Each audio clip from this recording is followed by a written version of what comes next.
A gente vai refletir nessa noite sobre o Salmo 127, que tem como tema: sem Deus, tudo é em vão. Sem Deus, tudo é em vão, baseado aí no Salmo 127. Há um provérbio que diz que com Deus o pouco é muito, mas o inverso também é verdade. Sem Deus, o muito é nada. E essa frase, com Deus o pouco é muito e sem Deus o muito é nada, ele resume o Salmo 127. Então o Salmo 127 ele foi escrito por Salomão. Salomão é filho de Davi. É um salmo de degraus, ou algumas pessoas também chamam salmo de romagem, o qual era cantado pelos peregrinos que iam para Jerusalém adorar a Deus. Ele é classificado também como um salmo de sabedoria ou um salmo didático, porque ele nos ensina algumas lições práticas para a nossa vida do dia a dia.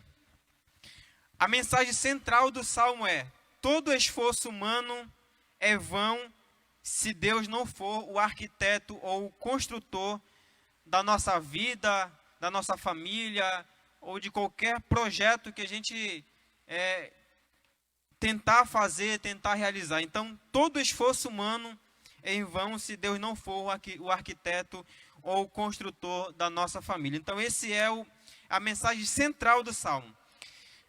Tudo indica que Salomão tem em mente o episódio da Torre de Babel, onde os construtores da mesma descobriram que uma construção sem a assinatura de Deus, ela não chega ao seu objetivo final. Gênesis capítulo 11, do versículo 1 ao 9, vai falar sobre essa história da Torre de Babel. Salomão ele tinha uma grande missão quando ele assumiu a sua posição como rei, como reinado de Israel. Todos nós sabemos que Davi, o seu pai, ele arrecadou todo tipo de tesouros, toda a riqueza, mas ele não construiu o templo do Senhor. Então essa responsabilidade ficou a critério de Salomão. Então Salomão ele tinha uma grande responsabilidade, ele tinha uma grande obra a construir, que era o templo de Salomão. A gente vai encontrar essas informações no primeiro livro de Reis, capítulo 9, versículo 10 ao 24. Salomão observou que quando algo é dedicado a Deus e tem a sua aprovação, o Senhor abençoa e provê recursos de fontes inesperadas. Então Salomão ele tem essa grande obra a realizar, que é a construção do templo. E aí ele vai escrever esse salmo, ensinando algumas verdades para a gente. E a gente vai tentar aplicar esse salmo hoje para a nossa vida como família. Então o Salmo 127 nos ensina que precisamos pedir ao Senhor que Ele nos ensine a usar e administrar os recursos que Ele nos dá. Se não fizermos isso, veremos que nossos esforços serão inúteis. Salomão aprendeu essa lição, que sem Deus tudo é em vão. O texto também nos ensina que, se quisermos construir uma família, mantê-la e perpetuá-la, Deus precisa ser o construtor. Então, isso aqui é um ponto central da nossa reflexão dessa noite. Se quisermos construir uma família, mantê-la e perpetuá-la, ou seja, que ela tenha descendência, precisamos que o Senhor seja o construtor. Diante dessa verdade, precisamos tomar 4 atitudes radicais na construção de nossa família. 4 atitudes radicais na construção da família. Não só da nossa família, mas também de qualquer construção, de qualquer projeto de vida que a gente queira realizar. Então, em outras palavras, o Salmo 127 ele fala de 4 fases da vida. Primeiro, construir uma casa, segurança de uma cidade, trabalho de forma geral e a construção de uma família. Então vamos lá para a primeira lição que o Salmo 127 nos ensina. A primeira atitude que devemos tomar, a primeira atitude radical que devemos tomar para que tenhamos, ou seja, para que tenhamos uma família feliz, é a seguinte: deixar que Deus seja o construtor de nossa família, pois sem Deus é inútil construir. Pois sem Deus é inútil construir. Vamos ler o verso 1, parte A. O texto diz assim, ó: se não for o Senhor o construtor da casa, será inútil trabalhar na construção. A palavra casa nesse texto significa lar, família e habitação. Então a família é uma obra que precisa de um cordão de 3 cordas. Isso está registrado em Eclesiastes capítulo 4, versículo 12. E o que seria um cordão de 3 cordas? Primeiro, marido, Deus e esposa. É isso que Eclesiastes capítulo 4, versículo 12, o verso 12, vai nos dizer que a família é uma obra que precisa de um cordão de 3 cordas, ou seja, precisa de 3 pilares: marido, Deus e a esposa. Ao nos envolvermos com esse projeto de construção que é a nossa família, precisamos buscar em oração e com sinceridade a ajuda e a direção de Deus. Precisamos pedir que o Senhor nos ensine a usar os recursos que Ele nos dá. Jesus disse em João capítulo 15, versículo 5, Ele afirmou com muita precisão, Ele falou assim: sem mim nada podeis fazer, sem mim nada podeis fazer. Então, a primeira atitude que devemos tomar é deixar que Deus seja o construtor da nossa família, pois sem Deus é inútil construir. O sábio Salomão, que é o autor do Salmo 127, ele compreendeu que era inútil iniciar a obra sem os conselhos de Deus. Era inútil construir, era inútil iniciar aquela obra, iniciar a obra de construir o templo de Salomão sem os conselhos de Deus. Se quisermos ter uma família forte e feliz, precisamos deixar que Deus seja o construtor de nossa família, pois sem Deus é inútil, construir. Então, repito novamente aqui: se não for o Senhor o construtor da casa, será inútil trabalhar na construção. Será inútil trabalhar na construção. Então, a primeira lição que aprendemos com o Salmo 127, devemos deixar que Deus seja o construtor da nossa família, pois sem Deus é inútil construir. Segundo ponto, a segunda verdade, ou a segunda atitude radical que devemos tomar, é deixar que Deus seja o guarda da nossa família, pois sem Deus é inútil ter vigia. O texto diz assim, ó, o verso 1, parte B, diz assim: se não é o Senhor que vigia a cidade, será inútil a sentinela montar guarda. Então, olha só, além de deixarmos que Deus seja o construtor da nossa família, Ele também precisa ser o guarda, ou a sentinela. Eu não sei como é que está na sua versão, mas muitas versões colocam como sentinela, mas a palavra sentinela é a mesma coisa que guarda. A palavra vigia ou sentinela, ela tem sentido de proteger ou prestar atenção. Prestar atenção. Então, o que seria a sentinela aqui? Todas as cidades, na época do Antigo Testamento, até na época de Jesus, elas tinham a chamada de torre, né?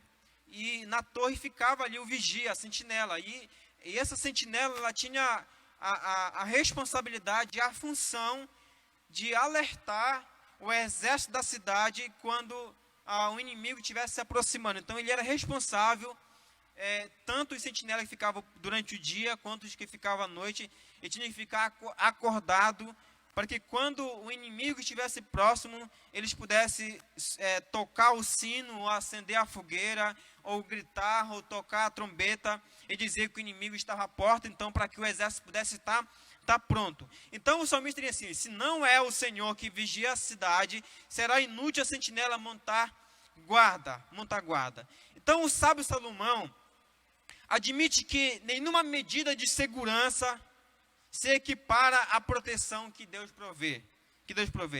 Somente Deus é poderoso para guardar a nossa família das ciladas do maligno. É isso que a gente vê no Salmo 121.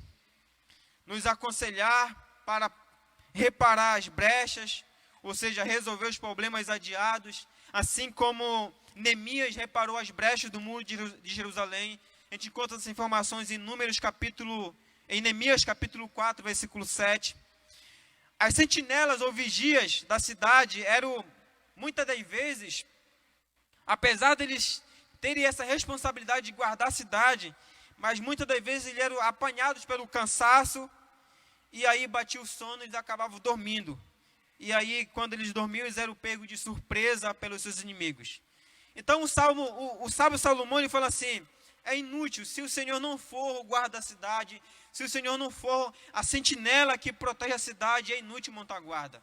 Porque é em vão colocar as sentinelas, porque elas se cansam, elas se fadigam e elas vão ser pegas de surpresa pelo inimigo. Então, o sábio Salomão, ele entende que o Senhor precisa ser o guarda, o Senhor precisa ser o sentinela que guarda a cidade, Então, queridos, não adianta as nossas casas ter cerca elétrica, ter cão de guarda, ter muros altos, se o Senhor não estiver conosco, de nada adianta. Então o Senhor precisa guardar, o Senhor precisa proteger a nossa casa, a nossa vida. Então, a segunda atitude que aprendemos com o Salmo 127, que devemos deixar que Deus seja o guarda de nossa família, pois sem Deus é inútil ter vigia.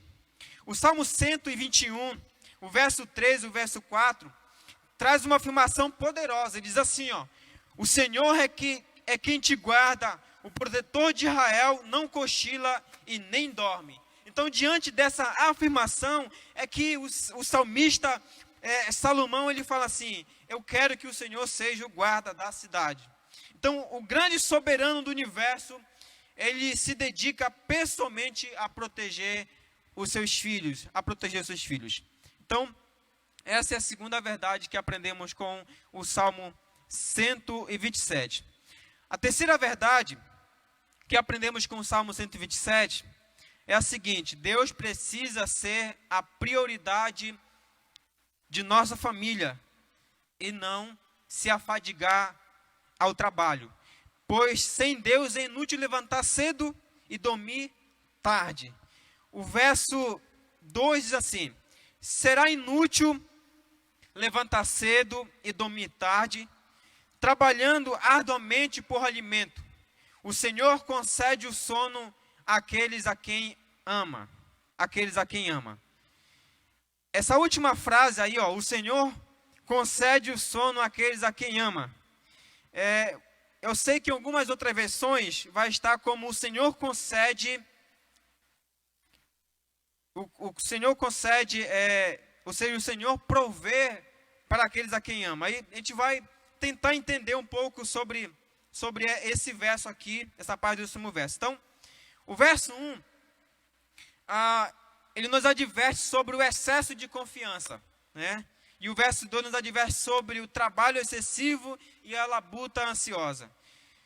O trabalho deve ser uma bênção e não um fardo, né? O trabalho deve ser uma bênção e não um fardo. O próprio sábio Salomão diz em Eclesiastes sobre desfrutar da vida e do trabalho. Então, a expressão aqui, será inútil levantar cedo e dormir tarde, trabalhando arduamente por alimento. O Senhor concede o sono àqueles a quem ama. Essa parte do verso aqui, ele não está incentivando a nenhum de nós a cruzarmos os braços e tentar viver a custas de amigos, né?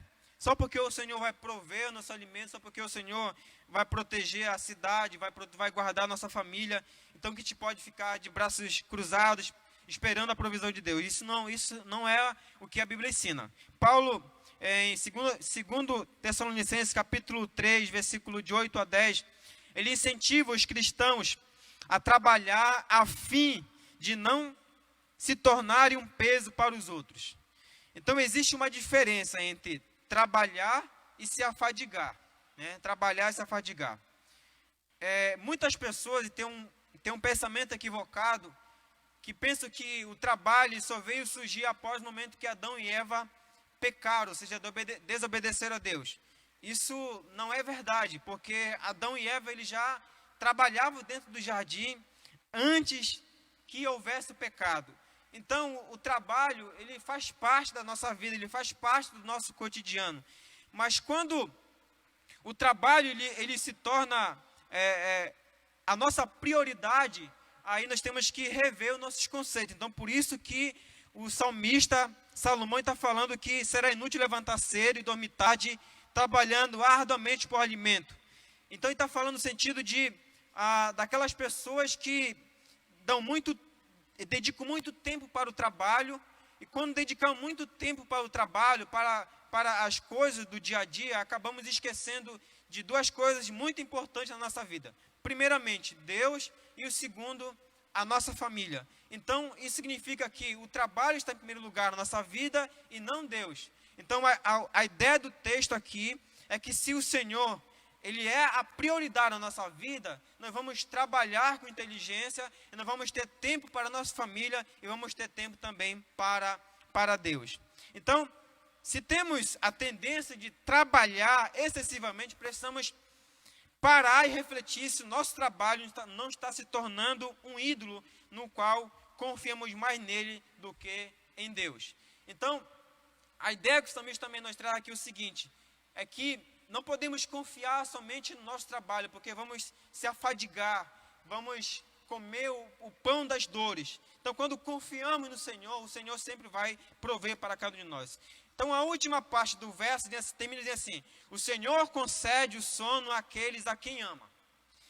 Isso na versão NVI. Na outra versão, diz assim, aos seus amados ele dá enquanto dormem. Enquanto dormem. É aqui que existe um jogo de cintura que alguns entendem que o Senhor concede sono tranquilo para aqueles que trabalham com inteligência. Ou seja, aqueles que sabem o limite que eles têm que chegar no trabalho. Aqueles que trabalham a hora certa. E aí tem tempo para a família e tem tempo também para Deus.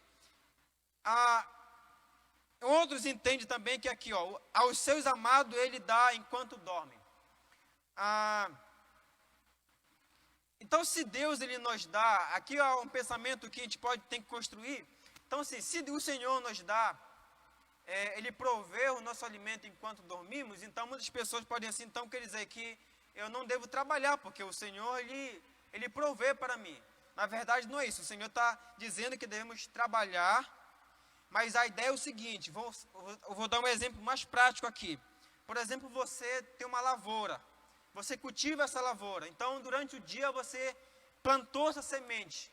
E Deus vai prover a chuva, Ele vai prover o sol, Ele vai prover com que aquela semente, ela venha brotar, crescer, e aí que possa dar fruto. Né? Que possa dar fruto.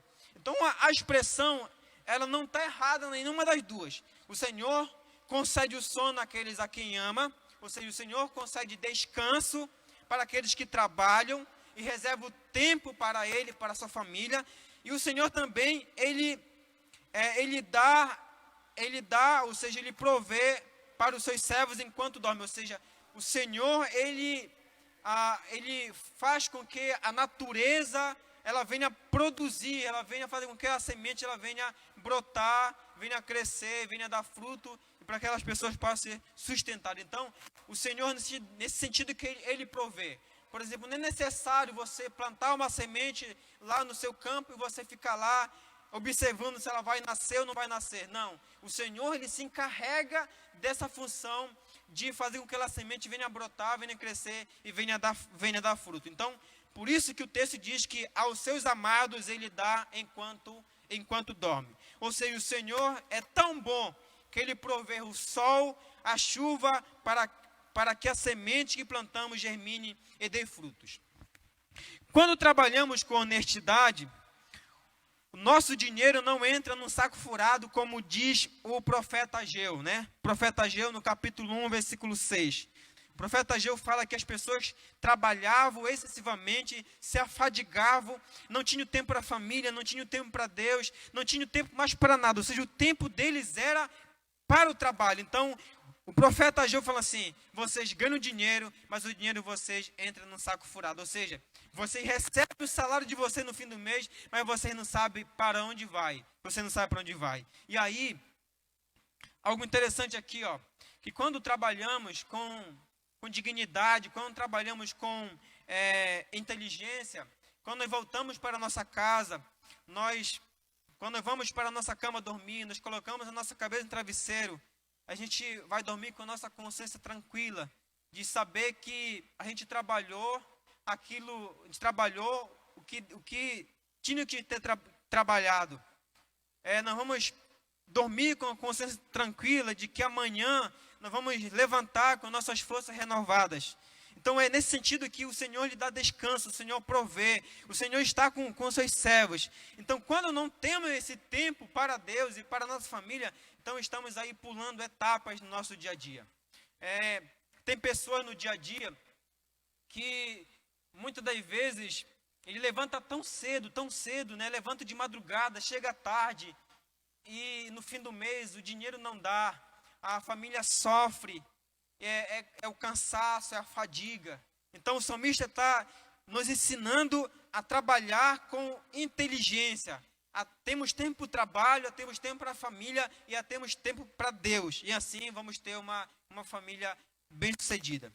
Por último, para a gente terminar aqui, a gente vai ler os últimos 3 versos, de verso 3 e verso 5. Então, a terceira verdade que nós aprendemos com o texto é o seguinte: Deus precisa ser a prioridade da nossa família e não o trabalho, pois sem Deus é inútil levantar cedo e dormir tarde. E a quarta verdade que aprendemos com o texto é a seguinte: devemos dedicar os nossos filhos a Deus, pois é inútil criar os filhos fora dos caminhos do Senhor. Então vamos ler aí o verso 3 e o verso 5. Diz assim: os filhos são herança do Senhor, uma recompensa que Ele dá. Como flechas nas mãos do guerreiro são os filhos nascidos na juventude. Como é feliz o homem cuja aljava está cheia deles. Não será humilhado quando enfrentar os seus inimigos no tribunal. Olha só que interessante. Primeiro, o salmista, de forma geral aqui, expandindo o texto, ele nos ensina de como lidar, de como construir uma casa, de como guardar a cidade, de como trabalharmos, e agora ele vai falar especialmente sobre a nossa família. Então ele fala assim: os filhos são a herança do Senhor, uma recompensa que Ele dá.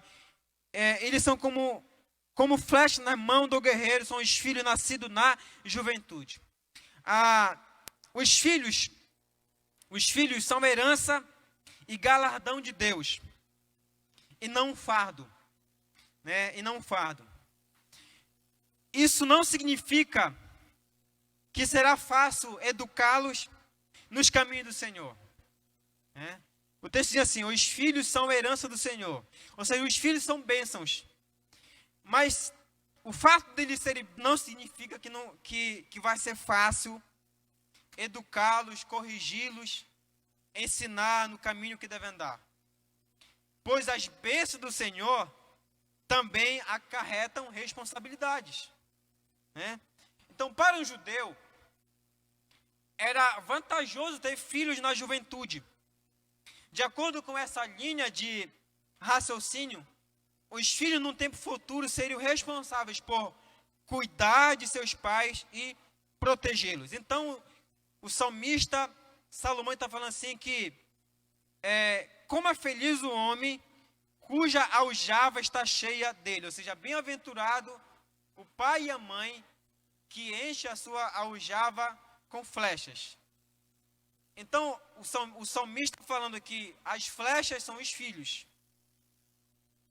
E bem-aventurado o pai e a mãe que tem essas flechas dentro da sua aljava.